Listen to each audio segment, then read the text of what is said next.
The final programme in this BBC Radio collection is an episode of Nightwaves, first broadcast in 2010, in which presenter Matthew Sweet brings together a panel of guests to discuss The Woman in White. Joining him are Simon Callow, Kate Summerscale, Paul Lewis and Lisa Appignanesi. Hello and welcome to Nightwaves Landmarks, one of those editions of the programme in which we choose a salient work on the map of our culture and abseil over its high escarpments. Tonight we've landed on a novel that exactly 150 years ago was appearing in weekly serial instalments, so eagerly anticipated that crowds gathered outside the publishers when a new episode appeared.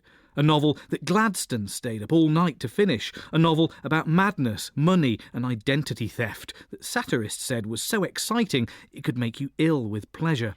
In the 1860s, Wilkie Collins' The Woman in White spawned a merchandising industry. Its original readers could dress up in woman-in-white bonnets, spray on woman-in-white perfume and dance the woman-in-white quadrille. It's been adapted for stage and screen, and it's never been out of print, and yet it's only relatively recently that its richness and plenitude has been acknowledged by academic critics. Those readers who've always loved the book were left wondering what took them so long. Before I introduce you to our panel of expert enthusiasts, let's hear how its story begins.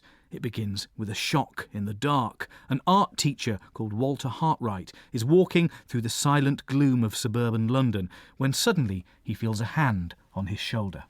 I turned on the instant, with my fingers tightening round the handle of my stick. There, in the middle of the broad, bright high road, there, as if it had that moment sprung out of the earth or dropped from the heaven, stood the figure of a solitary woman, dressed from head to foot in white garments, her face bent in grave inquiry on mine, her hand pointing to the dark cloud over London as I faced her. I was far too seriously startled by the suddenness with which this extraordinary apparition stood before me, in the dead of night and in that lonely place, to ask what she wanted. The strange woman spoke first. "Is that the road to London?" she said. There was nothing wild, nothing immodest in her manner. It was quiet and self-controlled, not exactly the manner of a lady, and at the same time not the manner of a woman in the humblest rank of life.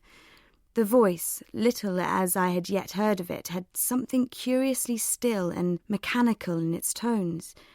This was all that I could observe of her, in the dim light and under the perplexingly strange circumstances of our meeting. What sort of woman she was and how she came to be out alone in the high road an hour after midnight, I altogether failed to guess.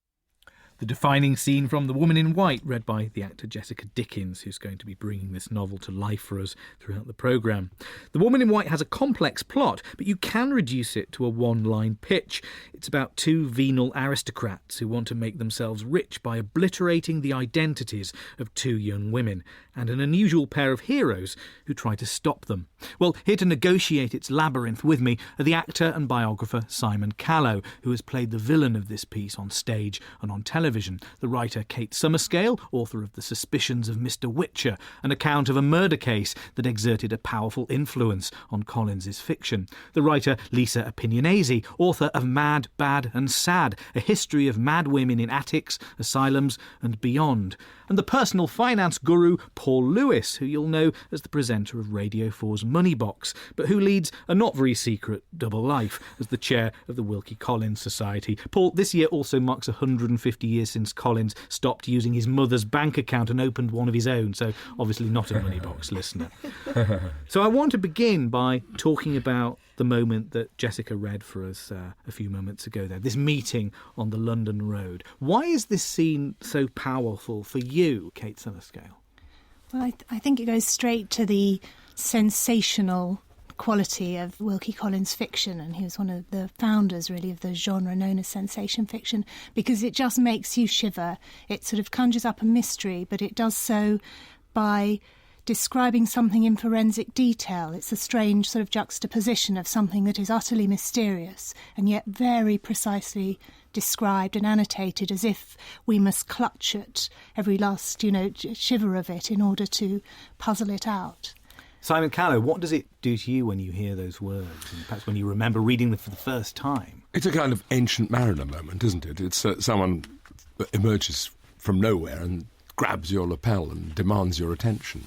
And that's brilliant writing, you're electrified from the first words. And it's a mystery. It asks a question. Who is this woman? What's it all about? It's also a sort of warning, I think, this, to the reader, Lisa Opinionese. This is a book that we are going to be reading with our bodies, with our nerves, as much as anything else. Absolutely. It works on you in a very sort of physical way, a visceral way.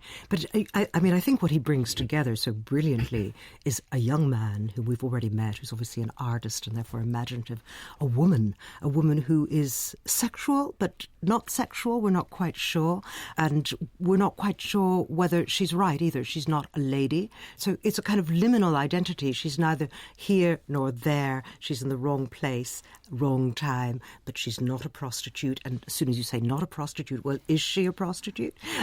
And so there's this immediate unreliability, and we have to read further. I mean, I started it this morning thinking, I'll just look at that scene, and 600 pages later, here I am. I haven't budged all day.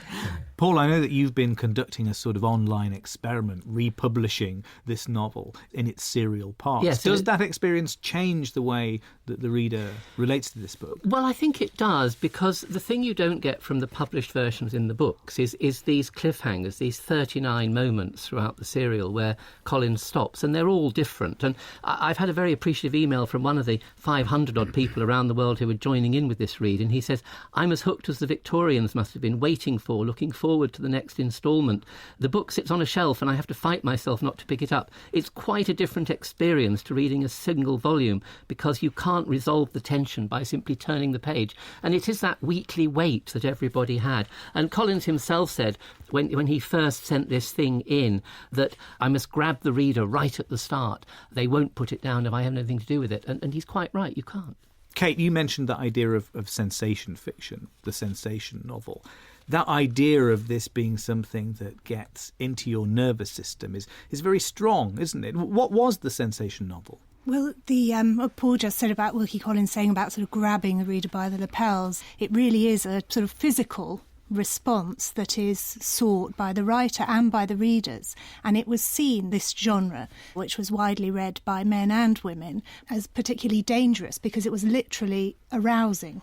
It would make young women blush and tremble, and in that sense it was exciting in a way that certainly closely paralleled sexual excitement and overlapped with it. And although she was not a sexual person, there is this moment when she touches him. Now, men and women were not alone together then at any time, and here was a strange woman after midnight on the street, though she wasn't a prostitute, as he makes very clear, and she touches him. Why does she touch him? There's this tremendous ambiguity about what's going on, and it would have scandalised many Victorians. And yet the scene is supposed to have some kind of biographical origin, isn't it, Paul? Wilkie was a great storyteller, and there is a story that he told to his friends and that was recounted by Millet, the artist, or by his son, in fact, many years later, that when they were walking, Charles Collins, his brother, Wilkie Collins, and John Millet, the artist, were walking from the Collins house in Regent's Park down in towards Tottenham Court Road, that there was a scream from a villa in Regent's Park and a woman emerged, and Collins went to see her and then wasn't seen again till the next day.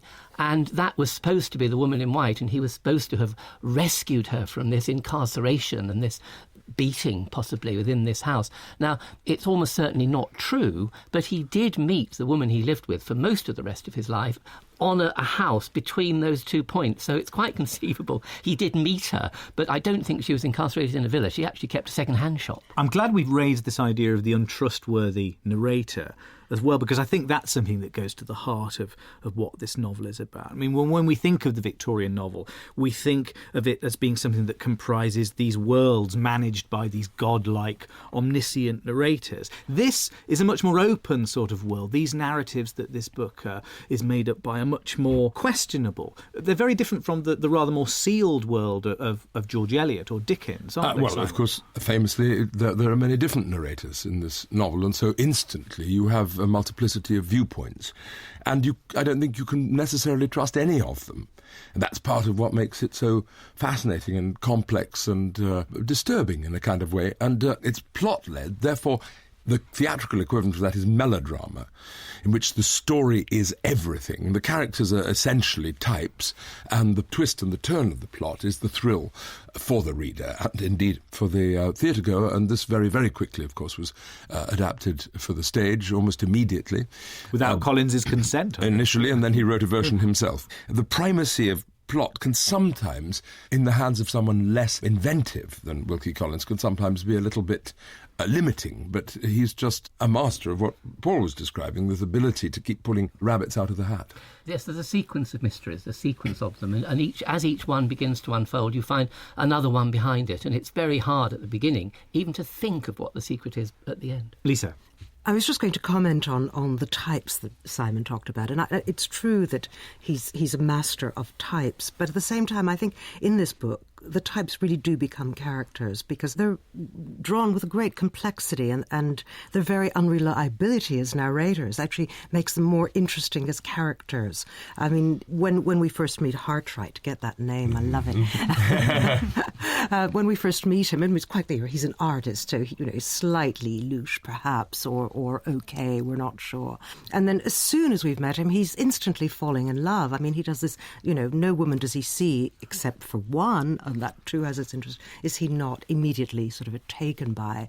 And then he does something quite different. He goes off and becomes an adventurer. And you might say that was true to type. But when he then comes back, of course, he's changed, he's altered, he's taken on a different kind of depth. Kate Summerscale, Collins used the case at the heart of your book, The Suspicions of Mr. Witcher, in a later novel. But does this book also behave like a kind of detective fiction? Yes, it does, and it plays very much with the boundaries between fact and fiction, and that's part of the ways in which it was able to give the thrills and shudders to its audience. So it drew on real stories in newspapers, and as the story Paul mentioned, which is maybe an invented true story that Collins was putting out about it, it's very sort of playful and on the edge, and the precision of the dating again gives you this sense of sort of false reality or a double reality that's there. So that's very much the sort of playing with what people knew of the real world, and that's at the heart of sensation fiction, that it's these weird, mysterious things, but they're happening here, now, in London, on the Finchley Road. And is it an innovative novel, do you think? Yes, very much, by sort of blending those genres of the sort of naturalistic and the creepy gothic.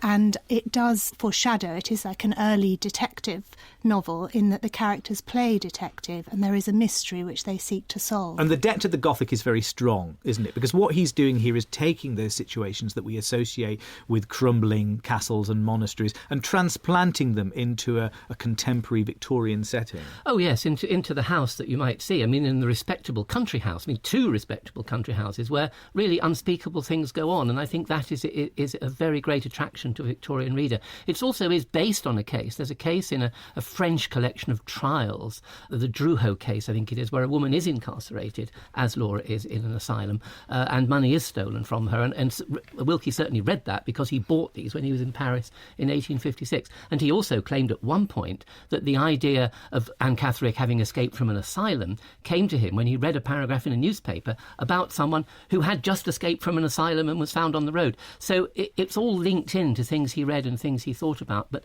turned into this wonderfully complex and intricate clockwork mechanism that many people actually criticise. They say they could see the scaffolding, And the narrators, of course, all have brilliant memories. They can go away and write down endless conversations in complete detail. The novel appeared in serial instalments in All the Year Round, a periodical edited by Charles Dickens. What was the nature of the relationship between Dickens and Collins, Simon? One of the most interesting relationships in Dickens's life, because it was very important for Dickens in terms of his self-image that he was perceived as upright and completely virtuous man. This was slightly thrown into confusion, this image, by his relationship with his wife and his subsequent abandoning her and separation from her. But Wilkie Collins was absolutely the opposite of that. Wilkie Collins was essentially a bohemian who led the life of a bohemian artist, including, famously, having two separate establishments. And the feeling that one has when was never really entirely spelt out, but it is that Dickens slowly warmed to this younger friend who then helped to give him permission, as it were, perhaps to explore his own sexuality a little, and they made frequent trips to Paris together. We don't quite know what they got up to, but certainly Wilkie Collins was a very well known in the maison de joie of the time, and so it's perfectly possible that he took Dickens along with him. And Dickens got less and less disapproving of him and clung more and more to him. See, I don't accept this. I think Dickens led Collins. This is a traditional view from Dickens' life. Dickens was a pure man who was somehow led astray by Wilkie Collins. Absolute nonsense. He was 12 years older than Collins. He knew why he was going to Paris. He knew why he was taking his young friend there. And I think he warmed to him right from the start. He's one of the few people who he confessed to about falling in love with the young actress Ellen Ternan right from the start.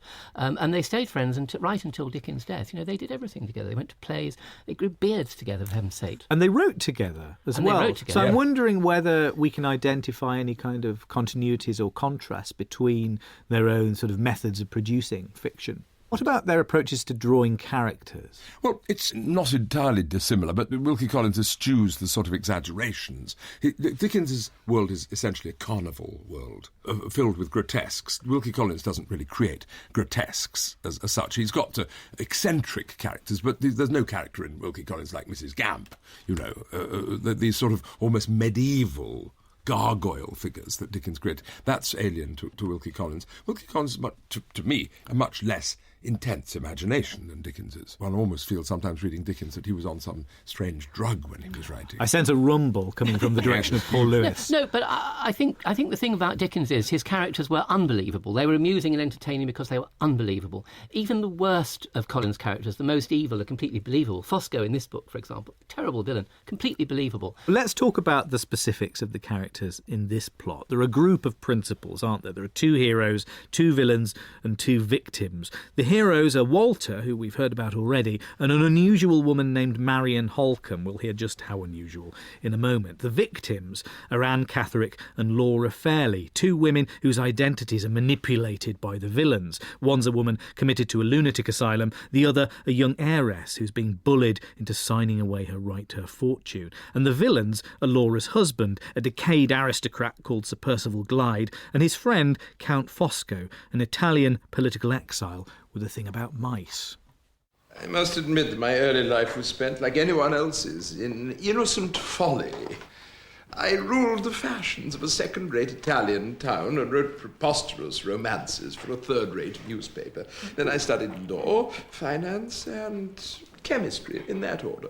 Laura, I have something here for you to sign. This is a formality, but we may as well do it now so I can get the boy to take it down to the train. The Count and Miss Fairley can be witnesses if they don't mind. What is it I am to sign? I would tell you, but we're short of time and I doubt you would understand it. When Mr. Gilmore had any business, he always explained it. Oh, well, I dare say, but you see, he was your servant and was obliged to do so. I am your husband, and I'm in a hurry. That was James Wilby as Percival, Justine Wardell as Laura, and Simon Callow as Count Fosco in a BBC version of The Woman in White from 1997. Simon, you've been inside this man's skin. What does it feel like? Terrific. It's always different. You know, I mean, in whatever medium you adapt a novel, it becomes different. When I did it in the musical stage, he had become a buffo character in a comic opera, and wonderfully funny and very, I thought, well achieved. But in the novel, the character's so marvellously, subtly created. He has so many extraordinary attributes. He has almost superhuman qualities. For example, one of the first things that happens in the novel is as he arrives at Glyde's country pile, there's a rabid dog, which he's able to quell by murmuring to him in a language unknown to anybody at all. He travels with lots of birds and other creatures and is given to those kind of rather Wildian utterances and effusions that you just heard. Lisa, he's an extremely unusual villain, isn't he? So he plays the concertina, he eats a lot of sweets. I imagine him as a kind of a big, fat, evil baby. Yes, he's fat and he's wonderful.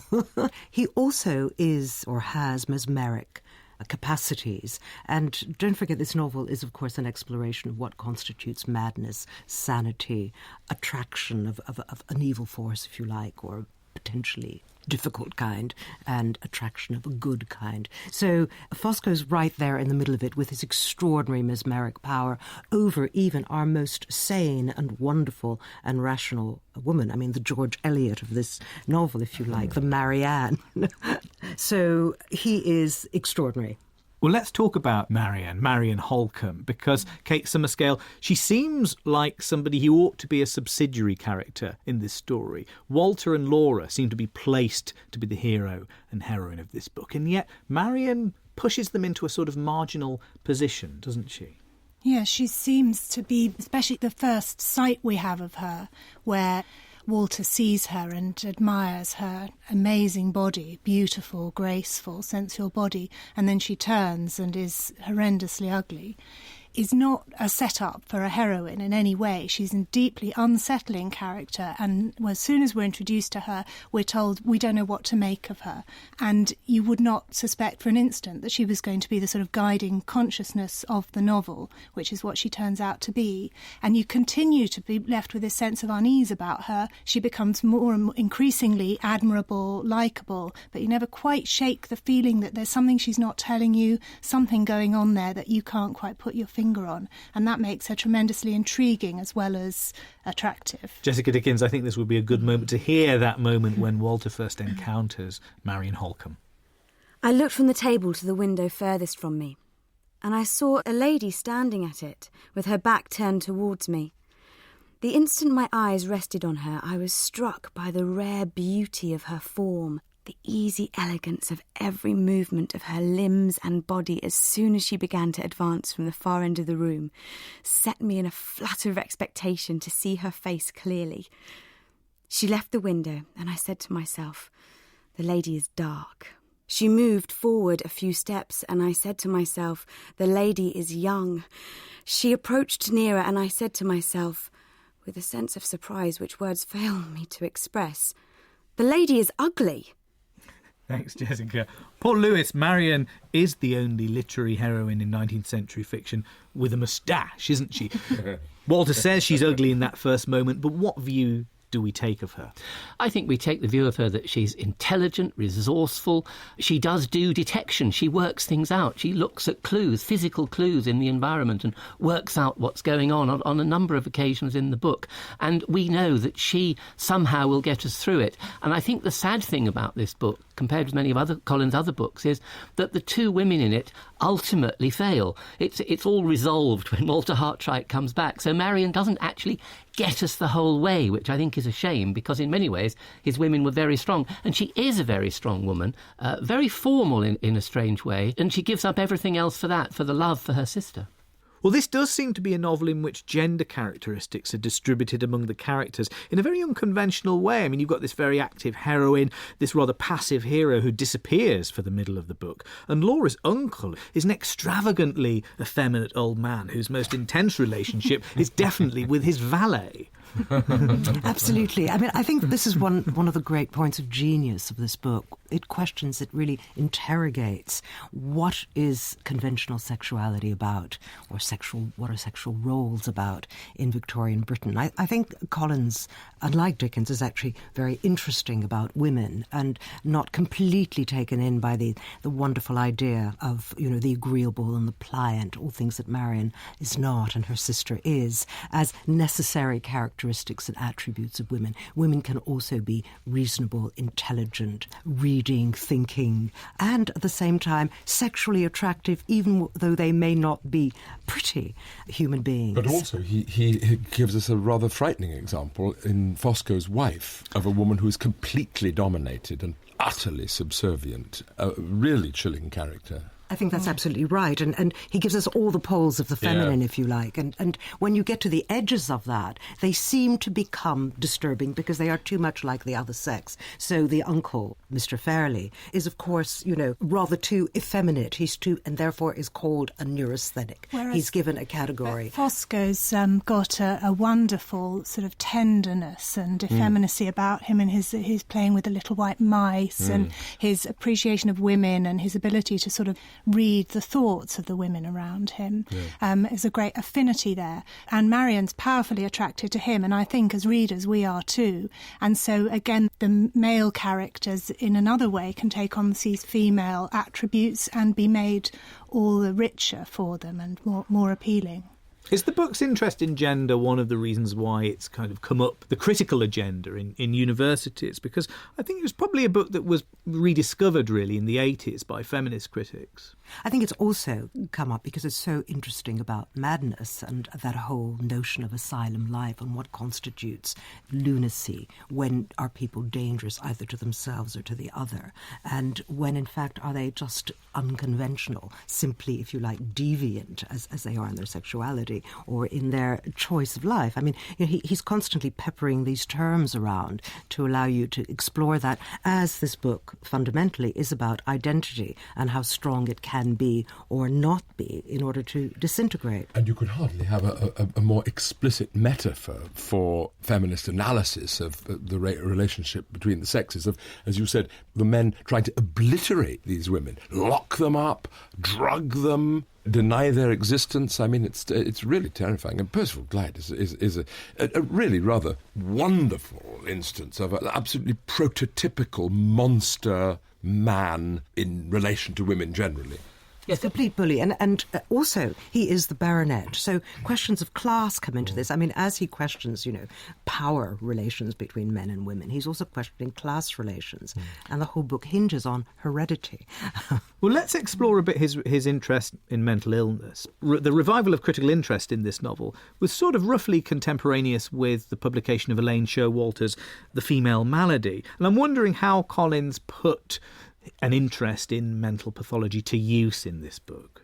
Well, by the way, he mentions the word female malady the first time Laura comes in. She has a headache. And he says she's meant to be there, but she doesn't appear. She's in bed with the female malady. That is a headache. So that's quite interesting about the feminine already. He's encapsulating it, he's bracketing it. How does madness come in? Well, that Dickens and Collins did a journey around England together, and at that time they visited asylums, and Collins was very, very struck by the fact that, everything was peaceful, but there was absolutely no relationship between one person and another. So they all stood like, trunks of trees without actually moving towards each other or making any kind of gesture. And I think that image stayed with him. The 1845 Lunacy Act had meant to be bringing people, inspectors in place, who would actually prevent the kind of thing that precisely happens in this novel, which is that people are falsely incarcerated or incarcerated under the wrong identities. And of course the inspection system didn't work as well as it might. And so there were real social issues around asylums, and indeed around husbands locking up wives who might be more beneficial to them if they had absolutely no recourse to law. In other words, no longer existed as persons. So this is again the plot that we have here. And then, of course, there are all the other kinds of, explorations of what it means to fall apart in the way that, of course, a woman in white falls apart. I mean, does she have a hold on her intellect or not? Paul, the book is dedicated to Brian Waller-Proctor, who ran this system. He was a commissioner in lunacy, that's absolutely right, yes. So is this a campaigning novel, then? Is this a novel that argues against the iniquity of the private asylum system? I don't think it's polemically intended, but I do think Wilkie Collins questioned what was going on in his own time in a very acute way. And he puts these questions into the novel. And although it's plot-driven and all we want to do is get to the next chapter and the next page, these issues are all there and they come to the fore when you think about it. But also that it was a Victorian nightmare. Well, it's a nightmare for all of us, I suppose, but the idea of being incarcerated in a lunatic asylum. So it's a brilliant stroke from a narrative point of view, because it plays to everyone's fears. I think what's interesting, too, is the way, this extreme femininity of the kind that Laura, the ideal Victorian feminine in the book, has, shades into the kind of dissolution that the woman in white partakes of. So being the perfect Victorian woman actually immediately tips over into some kind of neurosis, if you like, which is potentially mad. Yes, that initial reading with the woman in white on the road to London, there's something, it's mentioned that her movements are almost mechanical, that sort of passive, automaton, rather frail, just about the right sort of size and shape and so on, is almost a ghost rather than a woman, but is also a type of the ideal Victorian woman. Kate, do you think that the original readers of this book would have compared the plot of this novel and the characters in it to real medical or legal cases? I think there was a huge interest in the time in the idea of monomania, the fact that apparently sane people could become possessed with fixed delusions, and there were many cases of court trials being dominated by expert witnesses kind of arguing one way or another about madness. So it was in the newspapers all the time. Every time there was a murder, the issue of was the person mad or were they possessed by monomania would come up. It wasn't just something that took place in lunatic asylums. There was a whole conversation about whether people could have those tendencies who appeared completely normal. And there was the question of what you do with mad people or people you think are mad. Do you lock them away forever? Or do you actually try and treat them humanely? And the idea was growing in Victorian England that these people were ill, there was an illness, and they had to be treated in a way sympathetically. But also that left open the possibility of putting people there who shouldn't have been there in the first place. He explores what is in the air in Victorian times. And he's excited by it. And he's excited by it. I think there's also a kind of non-rational, he's thrilled, he's gripped by these stories. That's it's right. entertainment as well as... He does know the terminology. I mean, when he describes Anne Catherick's obsession with the baronet, he actually describes at that time expert description of what it is to have monomania, because she's only mad when the name Percival Glyde is mentioned. It's the only time she's in fury, and that is monomania. That was the diagnosis that was invented by Esquiol. So is this a book then that questions or supports the process of discovering the truth through legal or medical inquiry, Kate? It unsettles us about the very idea of who can discover the truth and how it can be approached. Also, there is a kind of irresponsibility about the construction of a book like this, the suspense and the excitement and the drama and the entertainment that it offers with sort of, serious issues, which I think that Wilkie Collins is aware of, and I think is... partly feeds into the character of Fosco, who is a master manipulator, a master of suspense, and the ultimate plotter. And in a way, he's an entertainer. There's no need for a plot, for a story, to have a moral. And Fosco sort of shows us that, and Wilkie Collins flirts with that idea too. I don't think his book has a moral. But how confident do we feel, Simon, about the version of events that were being given? Not at all, and I think absolutely brilliantly so. He's not heavy-handed about it. I mean, there's no obvious, clear contradictions. It's just that it's a different perspective. And so it does create a sort of phantasmagoric feeling, which is rather brilliant. And the novel is full of rather oniric kind of imagery. Even Fosco's dead body floating down the river is a most disturbing, this great gorged corpse, Wonderful. And what should we make of the fact that so much of this novel turns upon these tiny details, Paul, about dates and legal matters, which Collins didn't always get right, did he? No, he didn't. In the first publication, he didn't get it quite right, and he had to go back and change it. But he took immense care to get everything right. Even the initial walk that we heard at the start of the programme, when Anne Catherick and Walter walk into London, you can actually recreate that walk because every detail is precise and real. And ultimately, you do think you know the truth. I mean, even the essential detail that Anne Catherick and Laura Fairley look very much alike is resolved in a rational way at the end. Why should these two apparently unrelated women, though of course they're not, be exactly the same? On the one hand, it is like an early detective novel where there is a rational mystery, a puzzle which we can solve and which between them Walter and Marion do solve. But we are left with a sort of lingering sense of kind of unease and continued oddity that detective fiction doesn't usually have. Is it important that these people are amateurs rather than professionals? I think it is. It's got a lot of the trappings of what became detective fiction in all that precise detail. You describe the dates and the objects are exactly the sorts of things that a detective would gather. But the fact that it's not sanctified by the state and the law and so on leaves us still in this slightly uneasy hinterland. Lisa? But it is structured as a court case. So all these people are meant to be witnesses for the defence or the prosecution, however you decide to read it. But in that sense, he is actually setting up what will build a case towards legal truth. And of course, legal truth is never the whole truth necessarily. There's only so much that can be there. We, the jury, are meant to make up our minds about what that truth might be. And of course, I'd like to believe them. So I'm happy with the resolution. And does this dependence upon these legal manoeuvrings and these questions about wills and signatures, doesn't this make it seem rather archaic, this sort of business? No, I don't think so. And I think this is what Collins was so good at, and why I, as someone who spends my life writing and trying to make difficult things intelligible, love Collins' writing. There's a whole part in this where he actually explains the details of Laura's inheritance. And you have to know that to understand the plot. And you think, well, that would be really dry, but it's not. It's a fascinating part. And he's very good at explaining really complicated things simply. He loves lawyers. He puts these things into the mouths of lawyers, hates doctors. Completely the opposite of Dickens, who hated lawyers and loved doctors. And he's very good at getting all these details out and leading you inevitably to his conclusion. So have you come across cases like this then? Do you know, just this week I've had an email from somebody, a married woman, separated woman, and she claimed that she was now having to pay her husband's debt. Now, that is only possible if she signed a document without realising what she signed, and that's what I believe happened. This is in the 21st century. You know, what could be more 21st century than identity theft? Stealing money. And here is a good example of a woman just like Laura Fairley, who presumably was given a document. Oh, sign this, love, it's not important. And she signed liability for a man's debt, and he's now gone off with a younger woman. Well, let's hear a moment from Collins's novel that dramatises that question of identity theft. And Jessica Dickens is going to read that for us. Walter is in a graveyard, and this is his second meeting with the mysterious Anne Catherick. I had seen Anne Catherick's likeness in Miss Fairley. I now saw Miss Fairley's likeness in Anne Catherick. The hair and in the little nervous uncertainty about the lips and the height and size of the figure. The likeness appeared even more startling than I had ever felt it to be yet.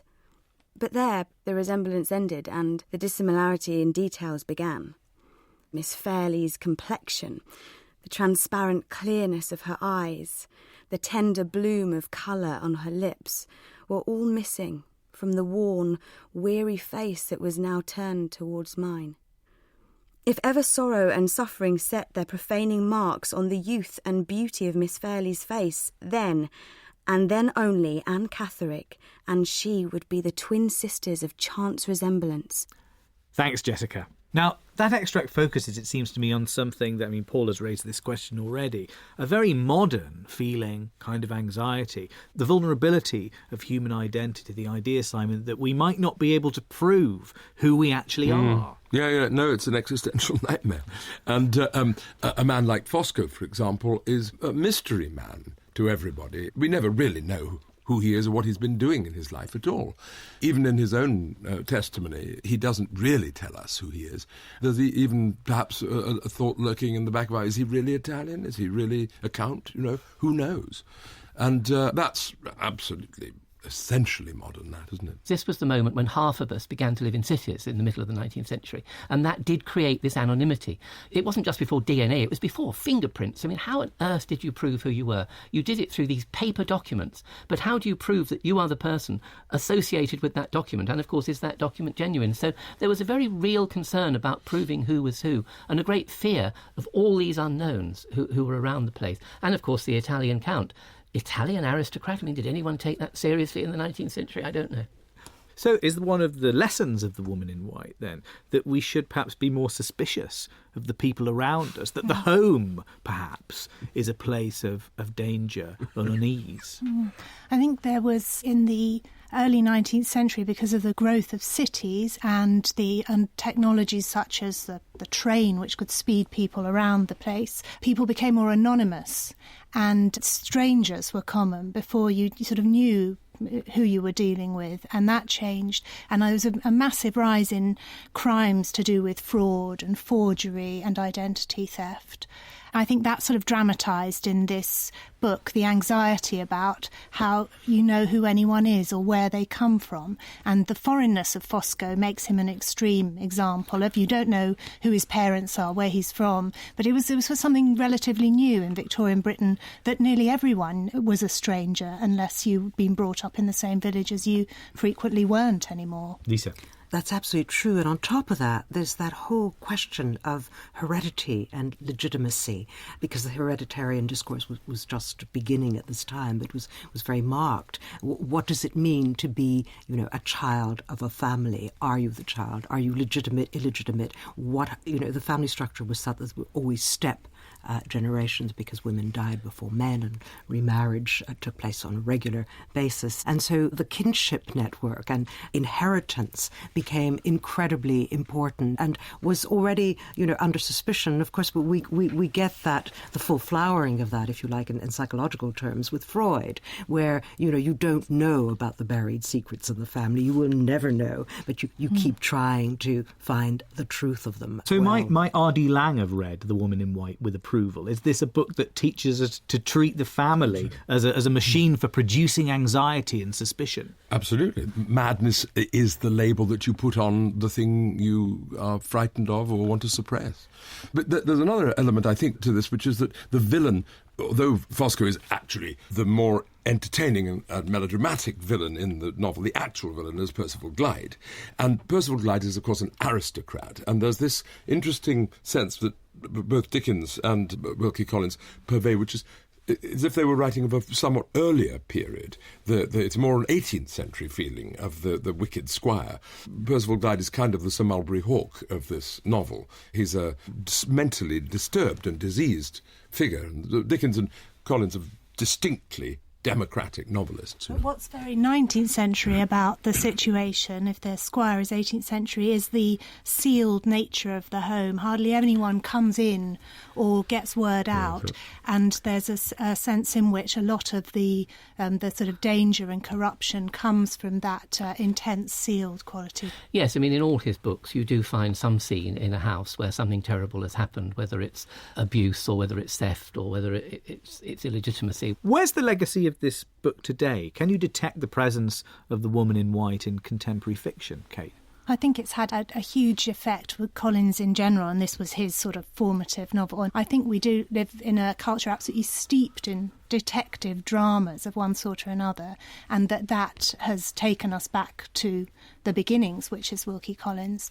But also on psychological horror. This is a book about sort of mind games and manipulation, and so psychological thrillers are also very indebted to Collins. It also strikes me as a book in which everything is kind of open and provisional and open to question too, which seems, that seems to be the condition of postmodernity. Yeah, the unreliable narrator and the many voices, and the way, as Lisa said, it's you as the reader who has to judge and merge and kind of combine these voices. But strangely, Collins thought that was the way of telling the absolute truth. He wanted it told by reliable narrators from different points of view. It was only eyewitnesses that were allowed to speak. But I think what the enduring thing about this to me is it is about the power of men over women and women fighting back and winning. And, of course, it is a love story. And the villains die, and the hero and heroine marries. What could be better than that? So you could argue that there was no point in reading a book like The Woman in White twice. Once you know how it ends, that's that. But, we all know here that it isn't. What keeps you going back to it, Simon Cowell? Well, the texture is so fascinating because of the different voices. And mystery, absolutely the unknown wherever you turn. London, this horrifying place of faceless, nameless people, but equally the countryside terrifying because it's whole locked up. It's just basic, hardcore narrative delights. What keeps you going back to it, Lisa? There is an element, apart from the mystery, of Gothic horror in here, which is the horror of these huge, wonderful houses where there are always closed doors, which leads you into kind of psychological reading of all the characters. Why does it bear so much rereading, though, Kate? To me, it's because it unlike much generic detective fiction, it isn't just about the whodunit. It's about the always rather unexplained relationships between the characters, and to try to fathom sort of who they are and why they act as they do is... You don't exhaust that by rereadings. Every phrase counts. I mean, I've been rereading this proofreading. In fact, my computer's been reading it to me. It's still wonderful, even when read by a computer, because there are always details that you didn't notice before. A little sentence, and you think, gosh, that relates to chapter 19, way ahead. It's wonderfully constructed, beautifully constructed, marvellously told story. Well, there I have to bring this exciting episode of Night Waves to a conclusion as we